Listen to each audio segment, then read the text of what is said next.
Hey there guys, welcome to the meat shop. I'm pretty excited to make this sausage because it's not one I get to make up here very often. It is the Merguez sausage, a spicy lamb sausage, and it's at the request of Maxim Bourrios. Hopefully I pronounced your name right. So I'm pretty excited to make that. I'm going to share the sausage with you, the recipe that is, the technique, and we'll go over a little bit of background info on the Merguez sausage. So if you like the video, give it a thumbs up and subscribe, and we'll get started.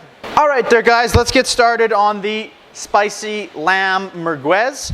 The merguez sausage is a North African sausage. It's kind of come out of Morocco and made its way into Europe, and it's quite popular in France and Spain, and maybe snuck its way into Italy a little bit, but it is a spicy lamb sausage. Sometimes it's made with a little bit of beef. I'm going to put some beef in mine today.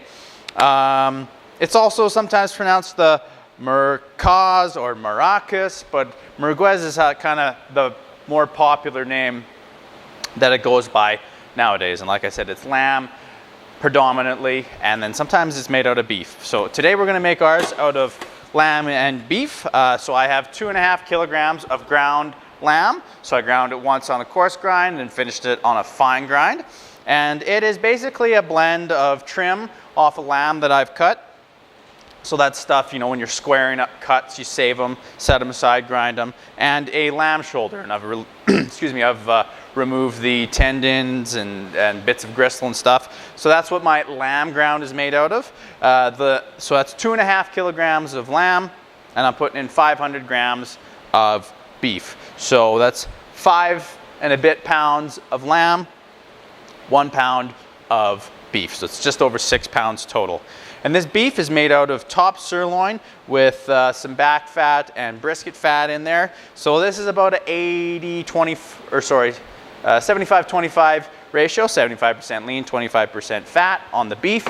And on the lamb, it's about the same. So this whole sausage is going to have about 25% fat ratio in the end. So what do we season the merguez with? I've looked up lots of recipes, and you know, there's all sorts of stuff. It really depends on what region you're in, where you're from. But typically, the things that most of them share are these couple spices. They're all going to have salt. Most of them have cumin, garlic powder, paprika, and then something spicy. It's some combination of cayenne, a chili powder, pepper, paste, and real traditionally, I think in Morocco and northern parts of Africa, they use the chili paste seasoning that they use is called harissa. And that's kind of a blend of a chili pepper with garlic and olive oil, and it's blended into a paste. But the foundation to a merguez sausage is salt, cumin, garlic powder, paprika, and some sort of spicy element, cayenne, chili flakes, chili powder, chili paste. But what we're going to put in this one today, it's going to be salt, black pepper, cumin, cayenne, garlic powder, coriander, paprika, and harissa, along with binder and ice. I'll give the exact amounts down in the recipe below. But yeah, so it's usually those spices, and then there's a couple kind of aromatic things. So like in mine, I'm going to put a little bit of coriander in there. Some people put a little bit of oregano.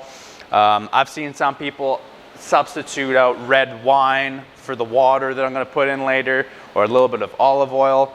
My only recommendation is if you're putting in olive oil or red wine does come out quite strong in the end product if you want to do that. And olive oil, you got to be careful because it can make it quite greasy and affect the end texture a little bit. So I don't usually put extra oils into my sausages, and if I do, I use it pretty sparingly.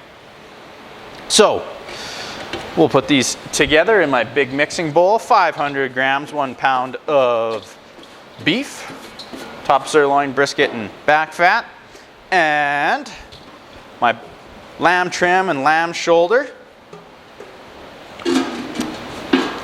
And we'll get our seasoning. So I got my salt,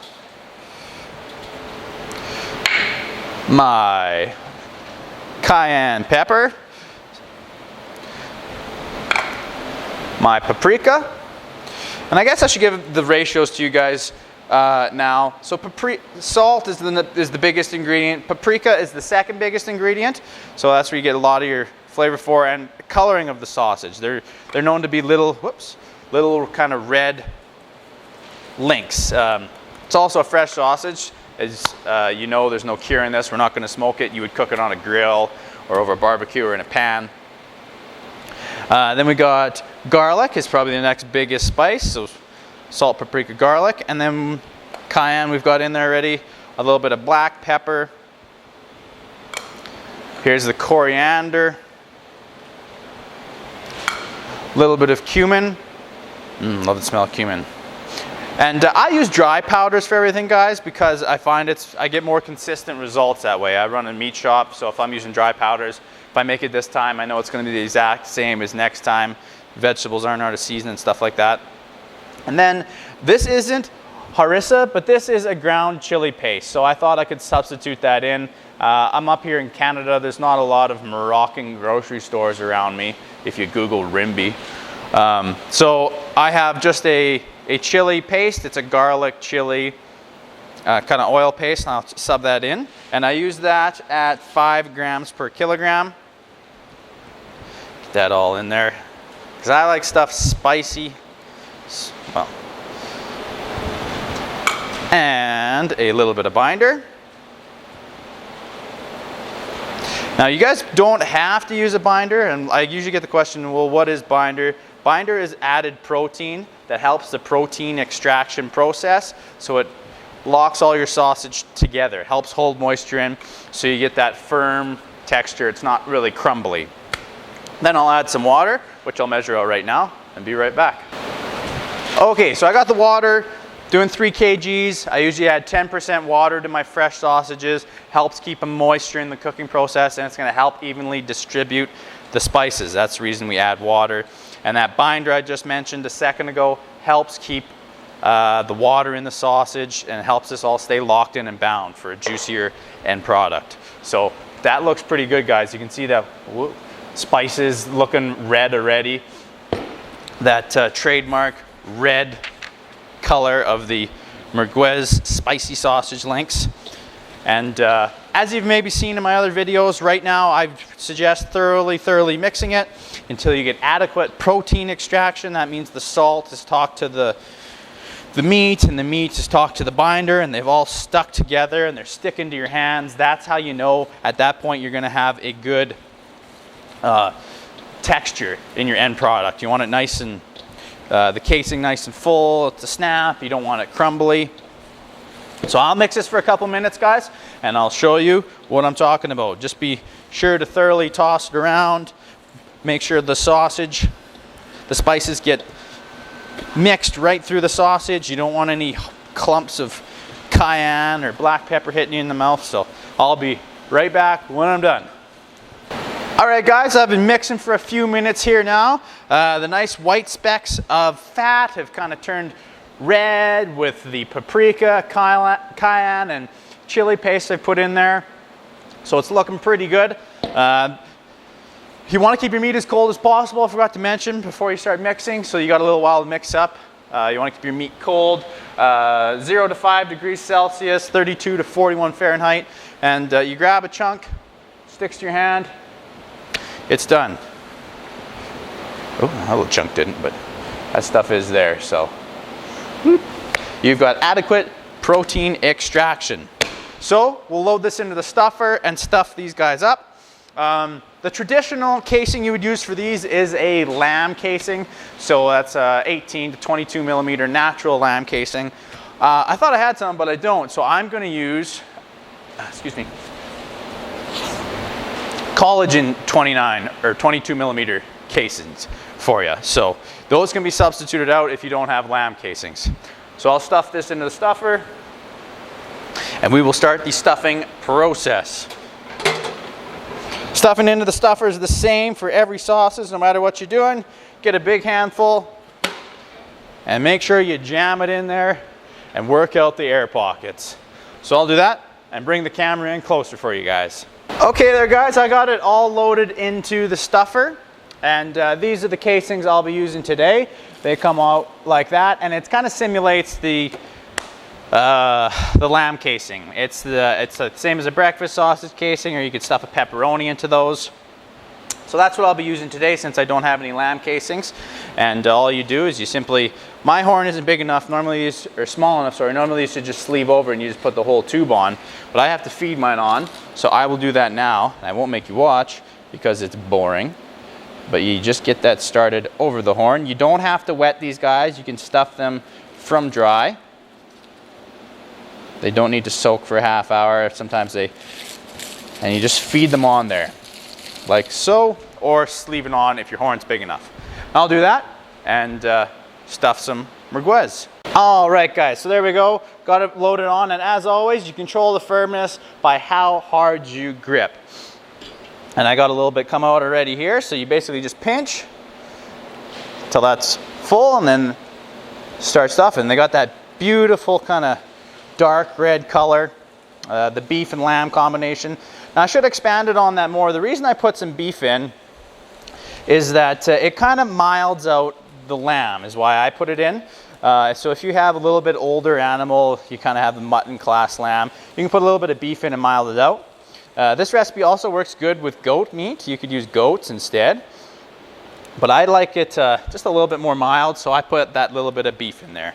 So look at that color there, guys. The other side there. Don't those look good? You can smell the chili, you can smell the garlic. And then from here, you would just link and twist into kind of 5 or 6 inch chunks. We'll go over that once I get these all stuffed. I'll stuff the whole pile for you and show you. And you just keep repeating the process. Another round. And notice how there's not big air pockets popping? Because I did a real thorough job of pressing that into the stuffer. And my stuffer has an air release valve. Again, really appreciate the request, guys. If you liked the video, give it a thumbs up.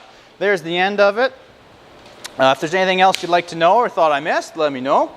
I'm pretty excited to go eat these after this because I'm up here in Canada. It's actually Canada Day, July 1st. And it is about 33 degrees, so it kind of feels like North Africa. So I'm excited to throw these on the grill and go eat them.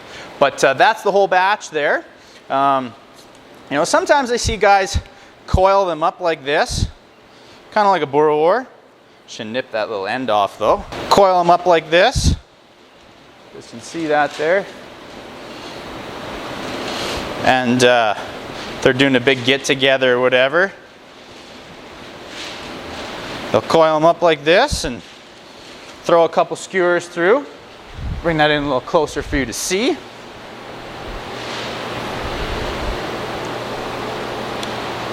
And like so. And they'll put a couple skewers through like that. I don't have any on me to hold the thing together. And they'll throw that whole thing on the barbecue. But what I'll do is I'm just going to link these up into little links. And you can make them whatever size you want. I make mine kind of about 4 or 5 inches.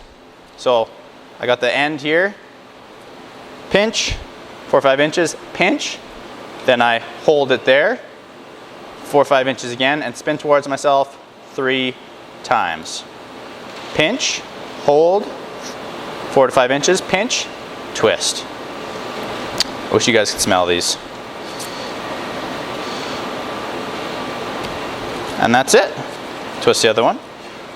Nip those little ends off. And you would just cut between each joint. So there you guys go. That's the merguez sausage. It's going to be yummy. I hope you guys make it. Give it a try. If you liked the video, give it a thumbs up. And subscribe for more. And leave a request. And you never know, maybe we'll make your sausage down the road. So, guys, I'm off to go cook some merguez. Thanks for watching. Take care.